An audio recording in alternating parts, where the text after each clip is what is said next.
आइए जानते हैं बिहार के हर जिला, हर क्षेत्र की फटाफट 50 बड़ी खबरों को केवल 10 मिनट में। साथ ही आज हम लोग इस वीडियो में जानेंगे सरकार ने कौन कौन सी बड़ी घोषणा की है और साथ ही नीतीश कुमार ने 62 करोड़ की योजनाओं का शिलान्यास किया है, जिसमें रोजगार और नौकरियों की सौगात दी है। और जिन महिलाओं को अभी तक 10,000 नहीं मिला है तो कैसे मिलेगा, और ई श्रम कार्ड धारकों को 3,000 रूपए कब तक खाते में आएंगे, तो सब कुछ इस वीडियो के माध्यम से जानेंगे। तो वीडियो को लाइक करके चैनल को सब्सक्राइब जरूर कर दें और कमेंट में अपने जिला और शहर का नाम जरूर बताएं। मुख्यमंत्री महिला रोजगार योजना की अगली किस्त आज 21 नवंबर को महिलाओं के खाते में आ सकती है। नीतीश कुमार को 19 नवंबर को सर्वसम्मति से एनडीए विधायक दल का नेता चुना गया और उन्होंने रिकॉर्ड 10वीं बार मुख्यमंत्री पद की शपथ ली। बिहार में नई सरकार बनने के बाद 1.12 करोड़ से अधिक महिलाओं को 2 लाख रुपए मिलने की उम्मीद जगी है। मुख्यमंत्री महिला रोजगार योजना के तहत 6 महीने बाद प्रदर्शन के आकलन पर महिलाओं को व्यवसाय विस्तार के लिए 2 लाख तक की अतिरिक्त वित्तीय सहायता मिल सकती है। बिहार के मुख्यमंत्री ने मुख्यमंत्री निश्चय स्वयं सहायता भत्ता योजना का विस्तार किया है, जिसमें 20 से 25 वर्ष के बेरोजगार स्नातक युवाओं को 1,000 रुपए प्रति माह मिलेंगे। बिहार शिक्षा विभाग ने उच्च शिक्षा के लिए वित्तीय सहायता प्रदान करने हेतु बिहार स्टूडेंट क्रेडिट कार्ड योजना शुरू की है, जिसमें छात्र 4 लाख तक का लोन ले सकते हैं। दुलारचंद यादव हत्याकांड मामले में मोकामा से जदयू विधायक अनंत सिंह की जमानत याचिका पटना हाई कोर्ट ने खारिज कर दी। आर्थिक रूप से कमजोर महिलाओं को सशक्त बनाने के लिए मुफ्त सिलाई मशीन योजना के तहत प्रशिक्षण और मशीनें प्रदान की जा रही हैं, जिससे वे आत्मनिर्भर बन सकें। नालंदा में आपसी विवाद के चलते घर में घुसकर एक युवक की पीट कर हत्या कर दी गई, जिसके बाद जमकर हंगामा हुआ। पुरानी बंद पड़ी चीनी मिलों और अन्य उद्योगों को फिर से शुरू करना नई नीतीश सरकार के लिए एक बड़ी चुनौती होगी। आयुष्मान भारत योजना गरीब परिवारों को 5 लाख तक का मुफ्त स्वास्थ्य बीमा प्रदान करती है। बिहार में अधिक से अधिक लोगों को इस योजना से जोड़ने के लिए जागरूकता अभियान चल रहे हैं। प्रधानमंत्री उज्ज्वला योजना के तहत गरीब परिवारों को मुफ्त एलपीजी गैस कनेक्शन प्रदान किए गए हैं। सरकार गैस सिलेंडर पर सब्सिडी सुनिश्चित करने के लिए काम कर रही है। बिहार में पछुआ हवा की गति धीमी होने से न्यूनतम तापमान में हल्की बढ़ोतरी हुई है, जिससे ठंड से थोड़ी राहत मिली है। मुख्यमंत्री महिला रोजगार योजना ने बिहार चुनाव में महत्वपूर्ण भूमिका निभाई थी, जिसके तहत 1 करोड़ महिलाओं के खातों में 10,000 रुपए की पहली किस्त डाली गई थी। इस पहल से महिला सशक्तिकरण को बढ़ावा मिला है। बिहार पुलिस ने एक बड़े मानव तस्करी गिरोह का भंडाफोड़ किया, जिसमें कई नाबालिग लड़कियों को बचाया गया। बिहार में लेबर कार्ड धारक श्रमिकों को विभिन्न सरकारी योजनाओं के तहत वित्तीय सहायता प्रदान की जाती है। विभाग द्वारा नवंबर माह के भुगतान की प्रक्रिया सक्रिय रूप से चलाई जा रही है। बिहार के कैमूर जिले में PMAY के तहत 1.4 से अधिक लाभार्थियों का सर्वेक्षण कार्य संपन्न हुआ। अयोग्य पाए जाने वाले परिवारों को सूची से हटाकर पात्रों को लाभ सुनिश्चित किया जाएगा। स्वच्छ भारत मिशन ग्रामीण चरण 2 का लक्ष्य गांवों को ODF प्लस खुले में शौच मुक्त बनाना है। बिहार में 115.4 लाख घरों को शौचालय कवरेज मिल चुका है और 12,000 रुपए की प्रोत्साहन राशि दी जा रही है। PM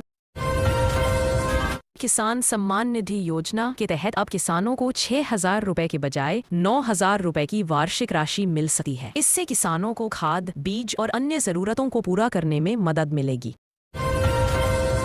इस योजना के अंतर्गत बिहार में युवाओं को स्वरोजगार के अवसर प्रदान किए जा रहे हैं। सरकार उद्यमिता को बढ़ावा देने के लिए विभिन्न स्तरों पर आर्थिक सहायता प्रदान कर रही है। बिहार सरकार राज्य के बुजुर्गों को आर्थिक सहायता प्रदान करने के लिए प्रतिबद्ध है। नवंबर महीने की पेंशन किस्तों का भुगतान सुनिश्चित करने के लिए प्रक्रियाएं जारी है, ताकि लाभार्थियों को समय पर राशि मिल सके। शिक्षा को बढ़ावा देने के उद्देश्य से बिहार सरकार छात्रों को उच्च शिक्षा के लिए स्टूडेंट क्रेडिट कार्ड योजना के तहत ऋण उपलब्ध करा रही है, जिससे उन्हें वित्तीय बाधाओं का सामना न करना पड़े।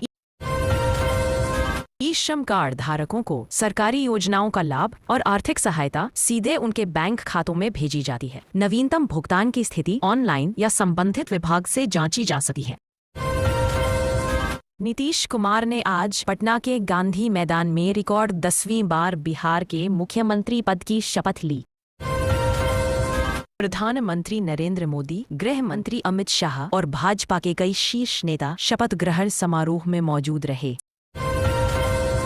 सहारा इंडिया के निवेशकों को उनका पैसा वापस दिलाने के लिए सरकार सक्रिय है। सहारा रिफंड पोर्टल के माध्यम से रिफंड की प्रक्रिया जारी है, जिसमें बिहार के कई निवेशक शामिल हैं। बिहार सरकार मुख्यमंत्री कन्या उत्थान योजना के तहत बालिकाओं को जन्म से लेकर उच्च शिक्षा तक आर्थिक सहायता देती है। नवंबर में भी पात्र लाभार्थियों को भुगतान सुनिश्चित किया जा रहा है। विधानसभा चुनाव में हार के बाद राजद में उठापटक जारी है और परिवार के अंदरूनी कलह सामने आ रही है। पीएम मोदी ने नई सरकार को बधाई देते हुए कहा कि यह टीम बिहार को नई ऊंचाइयों पर ले जाएगी।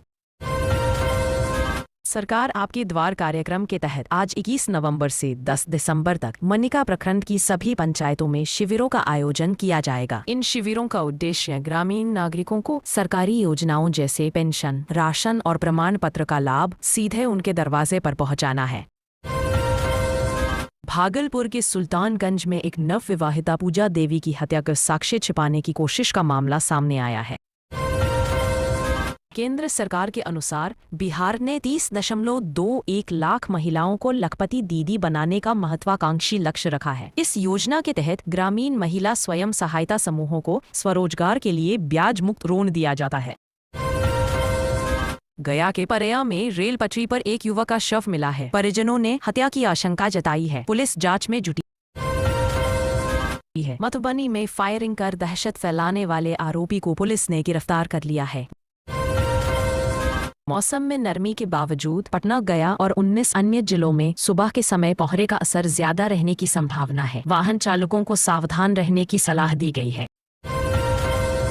आज बिहार में दिन भर मौसम साफ और धूप खिली रहेगी। अधिकतम तापमान 28 सेल्सियस और न्यूनतम तापमान 17 सेल्सियस के आसपास रहने का अनुमान है। मुख्यमंत्री नीतीश कुमार की कैबिनेट ने दरभंगा हवाई अड्डे के विस्तार के लिए जमीन अधिग्रहण को भी मंजूरी दे दी। भाजपा नेता सम्राट चौधरी और विजय कुमार सिन्हा ने बिहार के उप मुख्यमंत्री के रूप में शपथ ली। मुख्यमंत्री सहित कुल 27 मंत्रियों ने नई बिहार सरकार में पद और गोपनीयता की शपथ ली। नई सरकार में भाजपा के 14, जदयू के 9, लोजपा रामविलास के 2 और हम व आरएलएम के एक विधायक ने मंत्री पद की शपथ ली। चुनाव हार के बाद तेजस्वी यादव ने नई सरकार को बधाई दी और उम्मीद जताई कि वे जनता से किए वादे पूरे करेंगे। पटना एयरपोर्ट से गांधी मैदान तक विशेष सफाई की गई और 128 कैमरों से समारोह की निगरानी की गई। शपथ ग्रहण के तुरंत बाद मंत्रियों के विभागों के बंटवारे को लेकर एनडीए के शीर्ष नेताओं के बीच मंथन जारी है।